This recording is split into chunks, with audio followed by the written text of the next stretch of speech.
Ok, bonjour chers amis. Nous allons faire aujourd'hui une vidéo sur les 1260 jours de la prophétie qui se trouve dans Daniel Apocalypse.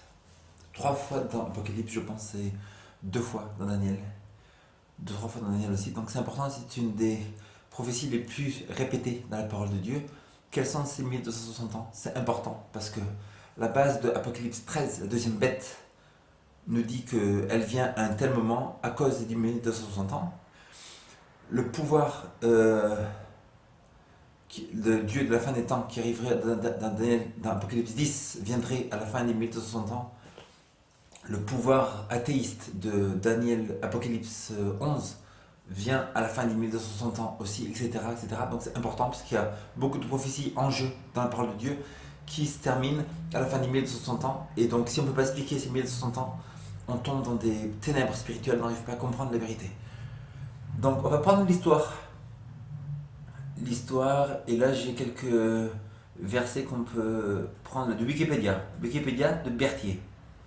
Berthier, c'est le général de Napoléon qui, lui, est allé à Rome prendre le pape captif. Donc ça, c'était à la fin des 1260 ans de prophétie.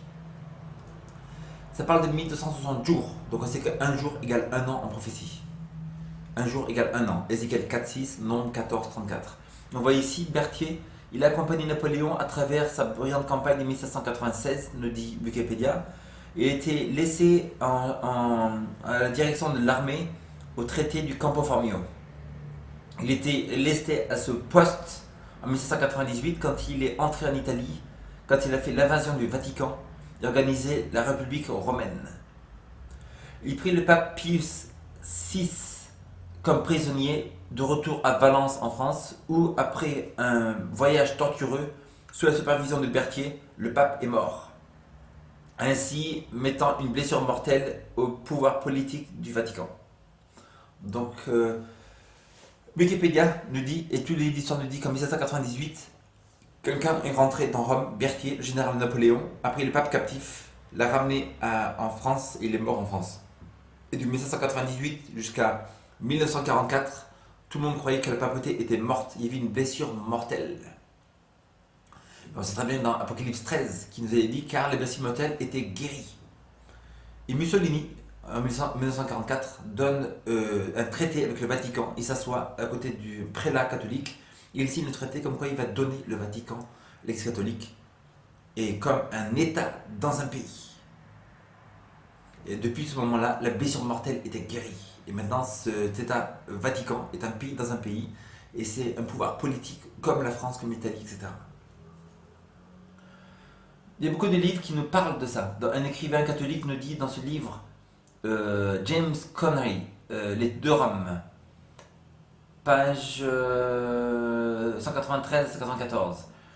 And now the temporal power of the Roman pontiffs belongs to the past. Et maintenant que le pouvoir temporel des pontifes romains appartient au passé, et que le dirigeant de l'Église peut, sous le ciel, doit dépendre de sa maintenance, de la générosité des enfants spirituels à travers le monde, et qu'un usurpeur, donc il parle que quand le pape était pris captif, qui dépendait des gens pour sa subsistance, et qu'un usurpeur détient le trône, il parle de Napoléon, qui est venu à Rome, de qui le pape a dirigé pendant plus de 1000 ans. Donc même les écrivains catholiques donnent cette date. On a notre livre, vous avez écrit plus de 1000 ans, ici dans ce livre. Page 12. Ce livre, 1000 années aussi, page 578. 1000 ans ici, 1200 ans. 1200 ans ici. Et ça, ce livre, c'est l'histoire de la Réformation protestantiste en Angleterre et en Irlande.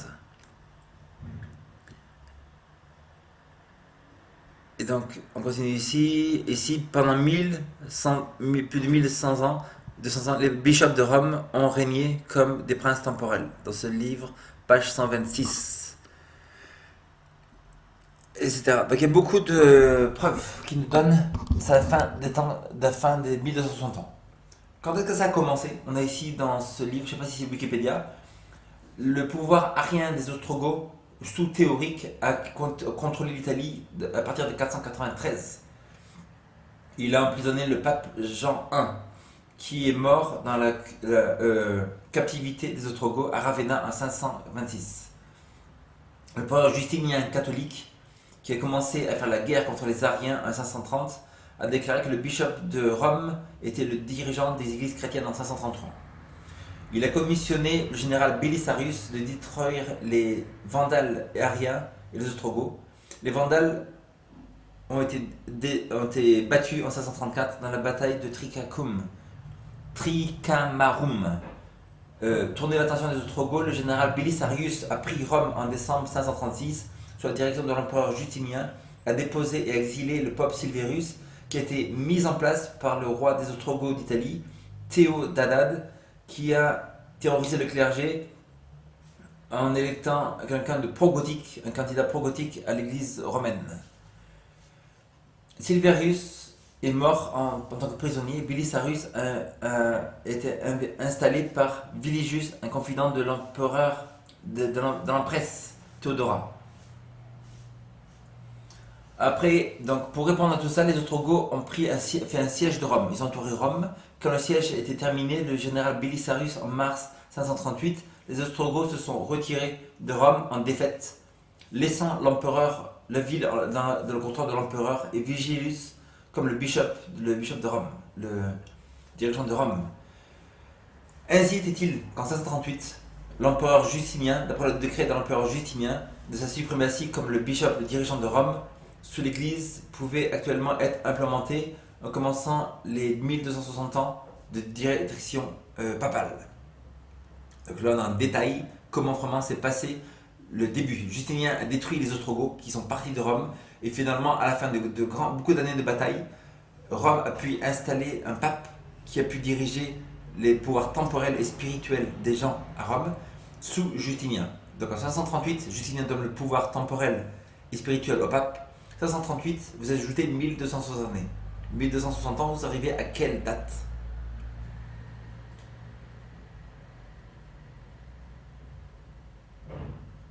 Vous arrivez à 1798. 1798, quand Berthier était rentré dans Rome et a pris le pape captif, blessure mortelle, qui a été guérie en 1944.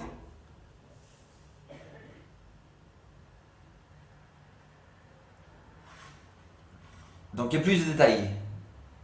Pourtant ici écrit le but des directions des Français, c'est de détruire le gouvernement pontifical des papes, etc. Et à la fin il y a écrit Napoléon a fermé l'Église catholique et la papauté, son pouvoir pensait être pour toujours détruit. Mais la blessure était largement guérie en 1929, c'était pas 1944. 1929, quand Mussolini a donné le Vatican au pape et a établi un pays dans son propre droit. Maintenant le Vatican est une forme de diplomatie relationnelle entre pratiquement tous les pays du monde. Donc en 1929, le pape Mussolini a donné le pouvoir au pape de nouveau. Ces prophéties, donc, on le trouve des 1160 ans importantes dans Daniel 7, 25, qui nous dit un temps, des temps et la moitié d'un temps. Daniel 7, 25, un temps, des temps et la moitié d'un temps. Et ce pouvoir qui pensera changer les temps et la loi, il persécutera les saints pendant un temps, des temps et la moitié d'un temps. Un an, 360 années. 2 ans, c'est le double. Et moitié d'un temps, c'est la moitié d'un an, c'est 6 mois. Tout ça, ça fait 1260 jours. C'est 1260 ans. Où il y a aussi la prophétie des 42 mois. 42 mois, un mois c'est 30 jours, dans le calendrier juif c'est toujours 30 jours, fois 30, 42 fois 30 égale 1260 années. On voit que c'est très important aussi, on voit ça dans le Daniel chapitre 12. Daniel chapitre 12, on a aussi que le livre serait fermé jusqu'au temps de la fin. Le temps de la fin, c'est un temps, des temps, la moitié d'un temps. Il est écrit et il jure par celui qui vit éternellement de ce que sera pendant un temps, des temps et la moitié d'un temps. Père Céleste, je prie qu'on puisse comprendre ta parole. Au nom de Jésus. Un temps, des temps, la moitié d'un temps. Daniel 12. Daniel 7, 25, ça parle des 1260 ans. Et on va dans Apocalypse, très important. On a Apocalypse 10 déjà. Apocalypse 10 qui nous dit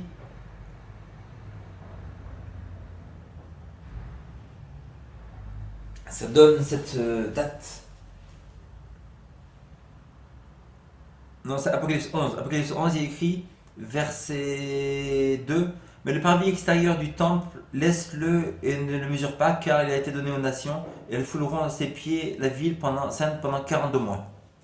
42 mois. Donc un grand pouvoir athée va sortir à la fin des 42 mois. Ils vont fouler la ville sainte pendant 42 mois. Et après ces 42 mois, après ces 1260 années de persécution, ce pouvoir va sortir.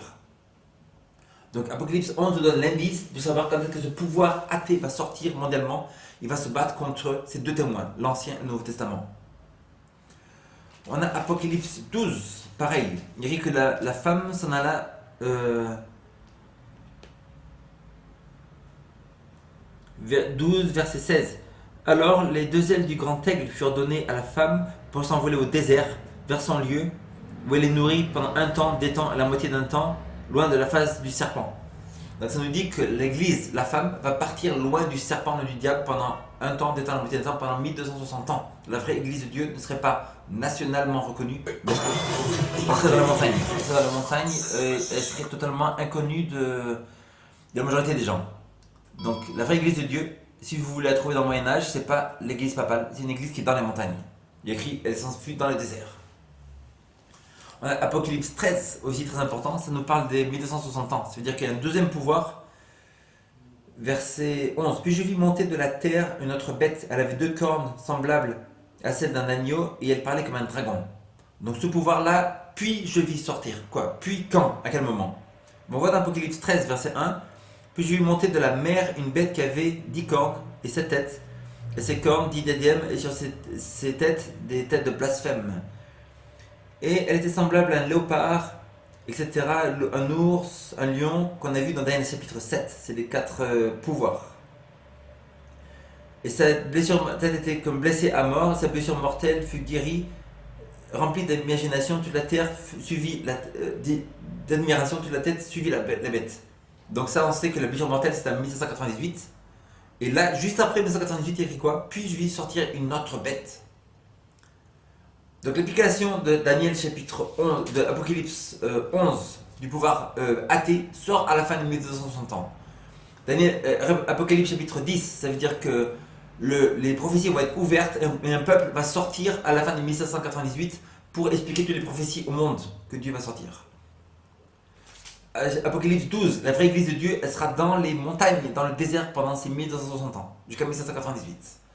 Apocalypse 13, il y a écrit quand il y a la blessure mortelle, alors il y a un grand pouvoir mondial qui sort, qui est comme un agneau, mais qui parle comme un dragon, et qui va amener la fin du monde, cette marque de la bête. Il y a écrit qu'il va faire que toutes les nations ne peuvent ni manger, ni boire, ni acheter, ni vendre, à moins qu'ils reçoivent cette marque. Encore un point, on a Apocalypse chapitre 9 aussi, qui parle qu'il y a un pouvoir. Il y a un pouvoir qui va durer 391 années et qui va arriver juste un peu avant aussi. Le 11 août 1840, le pouvoir ottoman a été détruit et donc encore une prophétie. Donc c'est très important ces 1260 ans parce que Daniel chapitre 10, un pouvoir biblique Dieu donne la dernière église à la fin de 1998 et même à la fin de 1798, ils vont pouvoir enseigner la Bible. Donc voilà. Père Céleste, je prie que tu bénisses les gens qui ont écouté. Au nom de Jésus. Amen.